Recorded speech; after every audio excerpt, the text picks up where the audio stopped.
ನಮಸ್ಕಾರ ಎಲ್ರಿಗೂ. ನಾನು Jyoti. Welcome to my channel JVSC blogs. ನೀವು ನೋಡ್ತಾ ಇರೋದು ನಮ್ಮ ಊರಿನ ಶ್ರೀನಿವಾಸ ದೇಗುಲ, ಅಂದರೆ ತಿರುಪತಿ ತಿರುಮಲೇಶನ ದೇವಸ್ಥಾನ.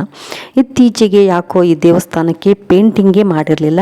ಹಾಗಾಗಿ ನಾನು ಹೊರಗಡೆಯಿಂದ ತೆಗೆದಾಗ ಈ ಥರ ಕಾಣಿಸ್ತಾ ಇತ್ತು. ಹಾಗೆ ಪಕ್ಕದಲ್ಲಿ ಇರೋವಂಥ ಒಂದು ಸ್ಕೂಲು, ಆ ಸ್ಕೂಲ್ ಪಕ್ಕದಲ್ಲಿರೋವಂಥದ್ದು ಈ ಶ್ರೀನಿವಾಸ ದೇವಾಲಯ. ಇದು ಹೊರಗಡೆಯಿಂದ ಈ ರೀತಿ ಕಾಣ್ತಾ ಇದೆ. ದೇವಸ್ಥಾನದ ಮುಂದೆ ಗಿಡ ಮರ ಇರೋದ್ರಿಂದ ತುಂಬ ತಂಪಾದಂತಹ ವಾತಾವರಣನ ನೀವಲ್ಲಿ ನೋಡಬಹುದು.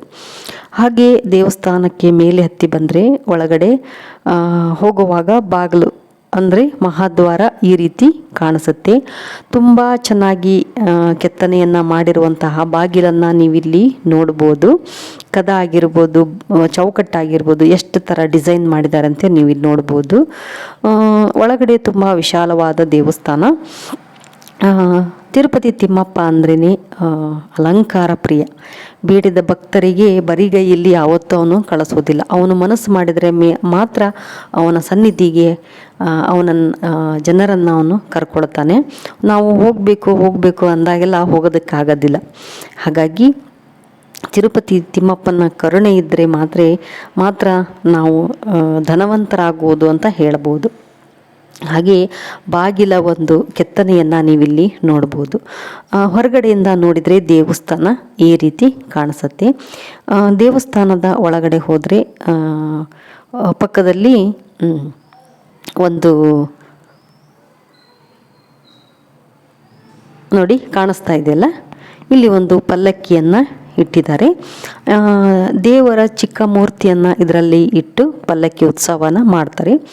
ಏಕಾದಶಿ ದಿವಸ ತುಂಬ ಚೆನ್ನಾಗಿ ಪೂಜೆ ಅಲಂಕಾರವನ್ನು ಮಾಡಿರ್ತಾರೆ. ಹಾಗೆ ತಿರುಪತಿ ತಿಮ್ಮಪ್ಪ ಅಲಂಕಾರ ಪ್ರಿಯನಾಗಿರೋದ್ರಿಂದ ಅವನಿಗೆ ಎಷ್ಟು ಅಲಂಕಾರ ಮಾಡಿದರೂ ಸಾಲದು. ಹಾಗೆ ಅವನ ಭಕ್ತರು ಎಷ್ಟು ಅಲಂಕಾರ ಮಾಡ್ಕೊತಾರೋ ಅಷ್ಟು ಅವನ ಭಕ್ತರಲ್ಲಿ ಅವನಿಗೆ ಪ್ರೀತಿ ಹೆಚ್ಚಾಗುತ್ತೆ ಅಂತ ಹೇಳ್ಬೋದು. ನೋಡ್ರಿ, ಇವು ಅಲ್ಲೇ ದೇವಸ್ಥಾನದ ಒಳಗಡೆ ಇಟ್ಟಿರುವಂಥ ಮಂಟಪಗಳು ಎಷ್ಟು ಚೆನ್ನಾಗಿದಾವೆ ನೋಡಿ. ಒಂದು ದೊಡ್ಡ ಮಂಟಪದಲ್ಲಿ ಕೃಷ್ಣನನ್ನು ಇಟ್ಟಿದ್ದಾರೆ. ಅದರ ಕೆಳಗಡೆ ಚಿಕ್ಕ ಮಂಟಪದಲ್ಲಿ ಸತ್ಯನಾರಾಯಣ ಸ್ವಾಮಿಯ ಫೋಟೋವನ್ನು ಇಟ್ಟಿದ್ದಾರೆ. ಆ ಕೆಳಗಡೆ ಇದೆಯಲ್ಲ ಕಟ್ಟಿಗೆ ಮಂಟಪ ತುಂಬ ಚೆನ್ನಾಗಿದೆ. ನನಗೆ ಯಾವಾಗಲೂ ಆ ಮಂಟಪನ ನೋಡಿದ ತಕ್ಷಣ ಅನಿಸುತ್ತೆ, ಈ ಥರ ಮಂಟಪನ ನಾವು ತೊಗೊಂಬಂದು ದೇವ್ರ ಜಗಲಿ ಮೇಲೆ ಇಟ್ಟು ಎಲ್ಲ ದೇವರನ್ನು ಅದರಲ್ಲಿಟ್ಟು ಪೂಜೆ ಮಾಡಬೇಕಲ್ಲ ಅಂತ ಯಾವಾಗಲೂ ಅನಿಸುತ್ತೆ. ಆದರೆ ನಮ್ಮ ಮನೆಯೊಳಗೆ ನಮ್ಮ ಮನೆತನದಲ್ಲಿ ಯಾರ ಮನೆಯಲ್ಲೂ ಈ ಒಂದು ಕಟ್ಟಿಗೆ ಮಂಟಪ ಇಲ್ಲ. ಹಾಗಾಗಿ ನಾವು ಮಂಟಪನ ಇಟ್ಟಿಲ್ಲ. ಇಡಬಹುದು ಅಂತ ಅನಿಸುತ್ತೆ. ನೋಡಿ ಒಂದ್ಸತಿ ಇಷ್ಟ ಆದರೆ ತಗೊಂಬರ್ಬೇಕು ಅಂತ ಅಂದ್ಕೊಂಡಿದ್ದೀನಿ. ನೋಡೋಣ ಹೇಗಾಗುತ್ತೆ ಅಂತ. ಬನ್ನಿ. ತಿರುಪತಿ ತಿಮ್ಮಪ್ಪನ ದೇವಸ್ಥಾನದಲ್ಲಿ ದೇವರನ್ನು ಯಾವ ರೀತಿ ಅಲಂಕಾರ ಮಾಡಿದ್ದಾರೆ ಅಂತ ನೀವಿಲ್ಲಿ ನೋಡಿ ದರ್ಶನ ಮಾಡ್ಕೋಬೋದು. ಹಾಗೆ ಅಲ್ಲಿ ಪೂಜೆ ಮಾಡತಕ್ಕಂತಹ ಪೂಜಾರಪ್ಪ ಕೂತ್ಕೊಂಡಿದ್ದಾರೆ. ಅವರು ಮೂಕರು, ಅವರಿಗೆ ಮಾತು ಬರೋದಿಲ್ಲ. ಅವರು ಅಲ್ಲಿ ಪೂಜೆ ಮಾಡೋದಕ್ಕೆ ಅಂತ ನೇಮಿಸಿದ್ದಾರೆ. ಅಲ್ಲಿ ಕೆಲಸ ಮಾಡಿಕೊಂಡು ಪೂಜೆ ಮಾಡ್ಕೊಂಡಿರ್ತಾರೆ. ಹಾಗೆ ಆಮೆ, ಲಕ್ಷ್ಮಿಯ ಸ್ವರೂಪ ಆಮೆಯನ್ನು ಅಲ್ಲಿ ನಿರ್ಮಿಸಿದ್ದಾರೆ. ಹಾಗೆ ನೋಡ್ರಿ, ಮೇಲ್ಗಡೆ ಒಂದು ಫೋಟೋ ಇದೆಯಲ್ಲ, ಪದ್ಮಾವತಿ ಮತ್ತು ತಿರುಮಲೇಶನ ಕಲ್ಯಾಣೋತ್ಸವದ ಒಂದು ಫೋಟೋ ಅದು. ಹಾಗೆ ನೀವಿಲ್ಲಿ ನೋಡ್ರಿ, ಆಕಳು ಎಷ್ಟು ಚೆನ್ನಾಗಿದೆ ನೋಡಿ. ಈ ಹಸು ಎಷ್ಟು ಚೆನ್ನಾಗಿದೆ. ಇದನ್ನು ಕೂಡ ಅಲ್ಲಿ ಇಟ್ಟಿದ್ದಾರೆ.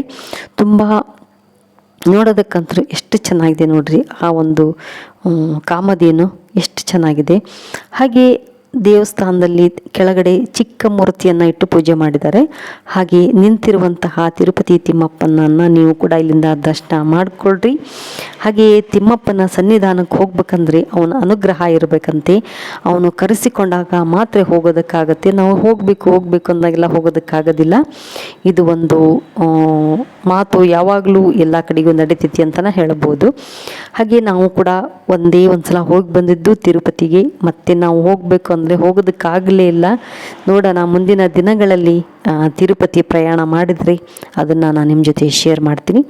ಹಾಗೆ ಏಕಾದಶಿ ದಿವಸ ತುಂಬ ಚೆನ್ನಾಗಿ ಪೂಜೆ ಮಾಡಿರ್ತಾರೆ. ಆಮೇಲೆ ಪ್ರತಿ ಶನಿವಾರ ಕೂಡ ತುಂಬ ಚೆನ್ನಾಗಿ ಅಲಂಕಾರ ಮಾಡಿ ಪೂಜೆ ಮಾಡಿರ್ತಾರೆ.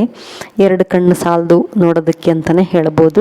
ನೋಡ್ರಿ, ದೇವಾನುದೇವತೆಗಳ ಮಧ್ಯ ಋಷಿ ಮುನಿಗಳ ಮಧ್ಯ ಪದ್ಮಾವತಿ ಮತ್ತು ತಿರುಪತಿ ತಿರುಮಲೇಶನ ವಿವಾಹ ಆಗ್ತಾ ಇರೋದನ್ನು ನೀವು ನೋಡ್ಬೋದು. ಹಾಗೆ ಇಲ್ಲಿ ಇಟ್ಟಿರುವುದು ಒಂದು ಹುಂಡಿ, ತಿರುಪತಿ ತಿಮ್ಮಪ್ಪನ ಒಂದು ಖಜಾನೆ ಈ ರೀತಿ ಇರುತ್ತೆ ನೋಡ್ರಿ. ಜೋಳಿಗೆ ಥರ ಇರುತ್ತೆ. ಅವನ ಒಂದು ಏನು ಹೇಳ್ತಾರೆ, ಕಾಣಿಕೆ ಹುಂಡಿ. ದೇವಸ್ಥಾನದ ಎದುರುಗಡೆ ಇರುವಂಥದ್ದು ಈ ಒಂದು ಮೂರ್ತಿ. ಹಾಗೆ ದೇವಸ್ಥಾನದ ಪಕ್ಕದಲ್ಲಿ ಕೂಡ ಒಂದು ಬಾವಿ ಇದೆ, ತುಂಬ ಚೆನ್ನಾಗಿದೆ. ದೇವಸ್ಥಾನದ ಮುಂದ್ಗಡೆಗೆ ಅರಳಿ ಮರ, ಬೇವಿನ ಮರ, ತೆಂಗಿನ ಮರ, ಬನ್ನಿ ಮರ, ಹೀಗೆ ಎಲ್ಲ ಥರದ ಗಿಡಗಳು ಅಲ್ಲಿದ್ದಾವು. ತುಂಬ ಚೆನ್ನಾಗಿ ಇದೆ ಅಲ್ಲಿ ವಾತಾವರಣ, ತಂಪಾದಂಥ ವಾತಾವರಣ. ಹಾಗೆ ಅರಳಿ ಮರಕ್ಕೆ ಕಟ್ಟಿರುವಂತಹ ಹರಕೆಗಳನ್ನು ಮಾಡ್ಕೊತಾರಲ್ಲ ಹೆಣ್ಮಕ್ಳು, ಮದುವೆ ಆಗದೆ ಇರೋರು ಮತ್ತು ಮಕ್ಕಳಾಗದೇ ಇರೋರು, ಆ ಒಂದು ಅರಳಿ ಮರಕ್ಕೆ ಬೇಡಿಕೊಂಡು ತಮಗೆ ಮಕ್ಕಳಾಗಲಿ ಮತ್ತು ಮದುವೆ ಆಗಲಿ ಅಂತ ಹೇಳಿ ಎಲ್ಲರೂ ತಮ್ಮ ಬೇಡಿಕೆಗಳನ್ನು ಅಲ್ಲಿ ಇಟ್ಟು ದಾರನ ಕಟ್ಟಿ ಬರ್ತಾರೆ. ಆಮೇಲೆ ಉಡಕ್ಕಿ ಅದು ಎಲ್ಲ ಕಟ್ಟಿ ಬರ್ತಾರೆ, ತೊಟ್ಲುಗಳನ್ನ ಕಟ್ಟಿ ಬರ್ತಾರೆ. ಈ ರೀತಿ ಅವರವರ ಬೇಡಿಕೆಗೆ ಅನುಸಾರವಾಗಿ ಅಲ್ಲಿ ಹರಕೆಯನ್ನು ಕಟ್ಟಿ ಆ ಮನಸ್ಸಿನಲ್ಲಿ ಅಂದ್ಕೊಂಡು ಹರಕೆನ ಕಟ್ಟಿ ಬರ್ತಾರೆ. ಅಲ್ಲಿ ಕೆಳಗಡೆ ನಾಗಪ್ಪನ ಕಲ್ಲಿನ ನಾಗಪ್ಪನನ್ನು ಪ್ರತಿಷ್ಠಾಪನೆ ಮಾಡಿದ್ದಾರೆ. ಅದು ತುಂಬ ಚೆನ್ನಾಗಿದೆ. ಪೂಜೆ ಗೀಜೆ ಎಲ್ಲ ಚೆನ್ನಾಗಿ ಮಾಡಿದ್ದಾರೆ ಅಲ್ಲಿ. ಹಾಗೆ ಪ್ರತಿ ಶನಿವಾರ ಹೋಗ್ಬೇಕಂದ್ರೂ ನಮಗೆ ಹೋಗೋದಕ್ಕಾಗೋದಿಲ್ಲ. ನಾನು ಜನ ಜಾಸ್ತಿ ಇಲ್ಲದೆ ಇರೋ ಟೈಮಲ್ಲಿ ಹೋಗಿ ವಿಡಿಯೋ ಮಾಡ್ಕೊಂಬಂದೆ. ಯಾಕಂದರೆ ಜನ ಇದ್ದರೆ ವಿಡಿಯೋ ಮಾಡೋದಕ್ಕಾಗೋದಿಲ್ಲ.